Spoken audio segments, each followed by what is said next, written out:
आप सोचे कि दैट इज़ हैपनिंग जस्ट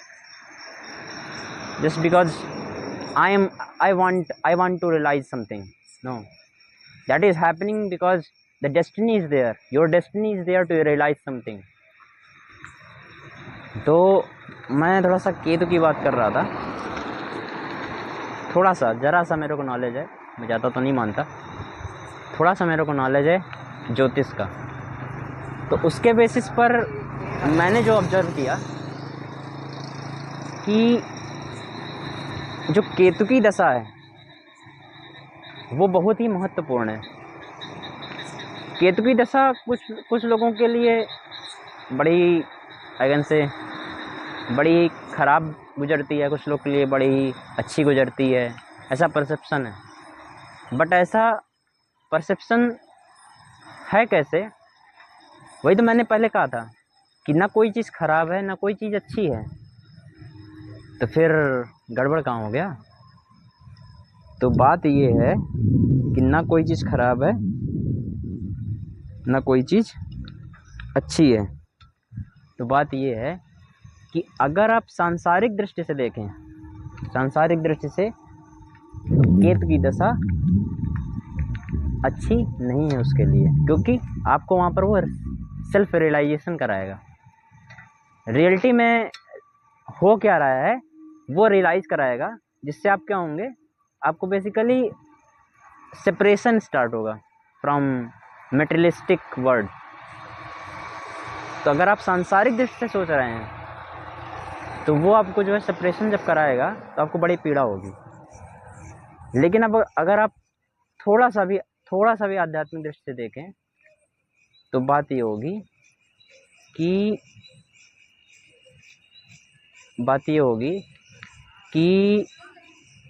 आपको जब सेल्फ रियलाइजेशन होगा ना, तो आपको रियलिटी पता चलेगी कि जो मैं आप अभी तक सोच रहा था ना सांसारिक दृष्टि से, ये रियल था ही नहीं। समझे? ये रियल था ही नहीं। और मैं इतना जो पीछे पड़ा था, ये जॉब मिल जाए, यहाँ पर नौकरी लग जाए, यहाँ पर मेरा एडमिशन हो जाए, यहाँ से मैं पढ़ लूँ, यहाँ चला जाऊँ, अमेरिका चला जाऊँ, यूके चला जाऊँ, तो होगा ये कि वहाँ पर तो कुछ था ही नहीं। एट द एंड यही पता चलेगा कि वहाँ पर तो कुछ था ही नहीं, या वहाँ पर कुछ है ही नहीं। जब आप चले भी जाएंगे ना तो आपको यही पता चलेगा कि वहाँ पर कुछ है नहीं। तो केतु क्या करेगा ना, हो सकता है कि आपको वहाँ भेज दे और फिर आपको रियलाइज़ कराए कि रियलिटी में यहाँ पे कुछ नहीं है, और फिर वहीं से तो आपका रियलाइजेशन स्टार्ट हो। समझ रहे हैं? तो केतु बहुत ही गजब प्लैनेट है। तो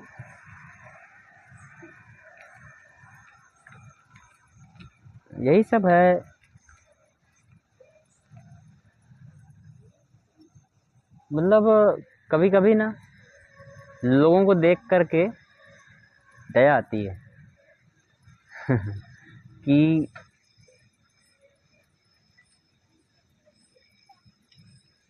how they are living the life, like they are living just like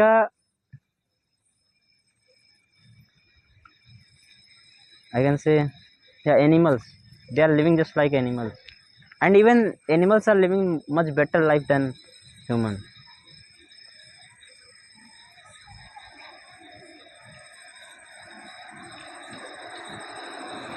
ये जो कल्चर स्टार्ट हुआ, बच्चे को पैदा करो, उसको 2 साल 3 साल से ही प्ले स्कूल में भेज दो, फिर उसके बाद अगला स्कूल, बच्चे को जीने नहीं देना है। ये तो मतलब सब डिसाइड करके रखे हुए हैं, ये पेरेंट्स ही डिसाइड करके रखे हुए हैं कि जीने नहीं देना है उसको शांति से। तो उसमें करना क्या है, उसको प्ले स्कूल डालो, फिर उसको थोड़ा सा बड़े इंग्लिश मीडियम स्कूल में डाल दो, और अगर पेरेंट्स के पास पैसा ज़्यादा है और वो कुछ भी एफर्ट नहीं डालना चाहते हैं तो एक और सॉल्यूशन है कि उसको हॉस्टल्स में डाल दो, तो पेरेंट्स को देखभाल भी नहीं करना पड़ेगा। That is also better option. और उसके बाद उसको फोर्स करते रहो, you have to prepare for JEE and you have to be like in future you have to become IAS, IFS, you have to become an engineer, you have to become a doctor। उसको force करते रहना है, that is. तो basically उसको शुरुआत से ही क्या दिखाया गया, ये जो तुम पढ़ रहे हो इसका अल्टीमेट जो गोल है ना, that ultimate goal is to become an not to become an engineer or doctor, just to get a job, nothing else, just to get a job and to earn money। और जब बच्चा वो जब सब कर लेता है, क्योंकि उसको तो यही सिखाया गया ना कि एक जॉब पा लेंगे और सब कुछ सेट हो जाएगा, सॉर्टेड। बट सब कुछ सॉर्टेड उसको तब पता चलेगा जब वो वहाँ पर पहुँच जाएगा। जैसे ही जब वो पहुँचता है तब उसको पता चलता है कि रियल ब्लंडर तो अभी स्टार्ट हुआ है, कि जो सब कुछ सॉर्टेड होने वाला था, जो सब कुछ सिखाया गया था कि सब कुछ सॉर्टेड हो जाएगा, सॉर्टेड तो कुछ हुआ ही नहीं। तो फिर गड़बड़ कहाँ हो गई गुरु। Then he start something. और यहीं से क्या बहुत कुछ होना स्टार्ट होता है। अब अगर बचपन में उस बच्चे को कुछ थोड़ा बहुत भी ज्ञान मिल गया है आध्यात्म में, या कुछ अच्छा ज्ञान मिल गया है, तो वो कुछ नया सोचता है करने का, कुछ मतलब कुछ सोचता है एटलीस्ट उससे निकलने का। और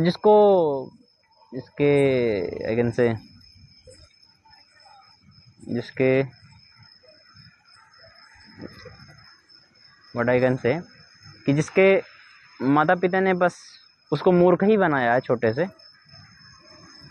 तो उसके पास तो कोई ऑप्शन नहीं बचता, उसको कुछ पता ही नहीं होता है बेसिकली, ठीक है ना। तो वो क्या करता है, वो ये करता है कि वो फिर एडिक्शन की ओर जाता है। दारू पिएगा, गांजा फूकेगा, अफीम खाएगा, भांग खाएगा, सुट्टा फूकेगा, ये स्टार्ट करता है। क्यों? क्योंकि वो वहाँ पर वो जो रियलाइज हुआ ना उसको, वो संभाल नहीं पा रहा है। रियलिटी यही है, संभाल नहीं पा रहा है। जब वो संभाल नहीं पा रहा है ना, तो उसके लिए, उसको संभालने के लिए वो इसमें जाता है, क्योंकि वो संभाल नहीं पा रहा है, तो इसके लिए वो ये सब करता है नशा, ताकि वो भूल सके वो जो अभी रियलाइजेशन हुआ है उसको, ठीक है। तो यही कारण है, ये सब कारण है कि इसमें क्यों जा रहा है। और बात ये भी होती है कि अब जो समझदार था, उसमें कुछ भी थोड़ा सा ज्ञान मिला है, तो वो अध्यात्म की ओर जाता है। और अध्यात्म आपको इतना कुछ सिखाएगा कि रियलिटी में क्या है, और रियलिटी में तो कुछ और ही है जो सिखाया गया था उससे। छोटे में तो क्या ही यही सिखाया जा रहा है अभी तक, तो बस to earn money. Earn money and earn money, nothing else. Earning money is not the real truth, so it's fine. If someone want to get some knowledge, then he can dig deep into this adhyatma. If he don't want to get it, basically मेरे को मतलब लोगों का चाहना और ना चाहना ये कुछ है ही नहीं है। All the things are predetermined by destiny. What, like till now what I have observed, that is, according to me, that is predetermined by destiny.